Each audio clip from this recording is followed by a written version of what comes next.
فریده، چرا انقدر زود ناامید میشی ها؟ نه خاله، امیدمو به این راحتی از دست نمیدم.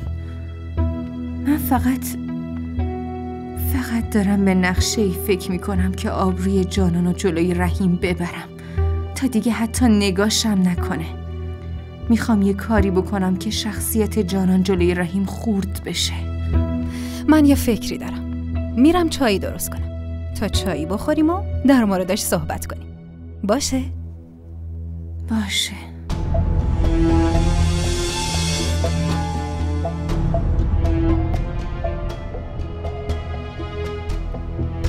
سلام علیکم پدر. تو از دانشگاه برگشتی؟ امروز رفته بودم دفترت اما اونجا نبودی.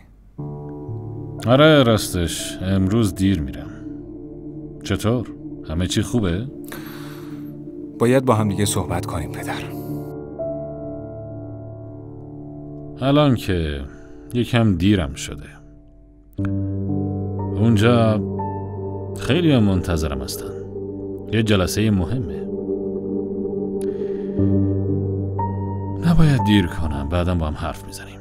لطفاً بذارش برای بعد. تو هیچ وقت واسه من وقت نداری پدر. همیشه باید دنبالت باشم اما تو خیلی سرت شلوغه. انقدر دیر میای خونه که نمیتونم حتی باهات حرف بزنم. خب الان بگو چی شده؟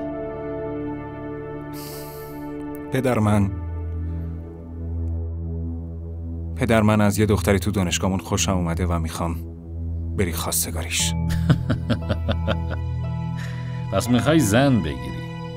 اما به نظر من هنوز اونقدر بزرگ نشدی. پدر من کاملا جدیم. شوخی هم نمی کنم. چت شده آخه؟ ببین رحیم، هنوز برای ازدواجت زوده پسرم. باید درس بخونی، باید بزرگ بشی. تو اول خودتو ثابت کن، بعداً راجبش صحبت میکنیم.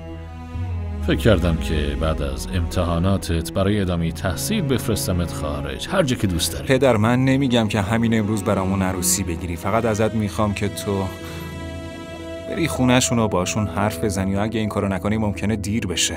حتی ممکنه کسی دیگه‌ای باشه ازدواج کنه. من الان میخوام برام انتخابش کنی. ببین الان دیرم شده. شب زودتر میام خونه و بعداً راجبش صحبت میکنیم. باشه؟ قبوله؟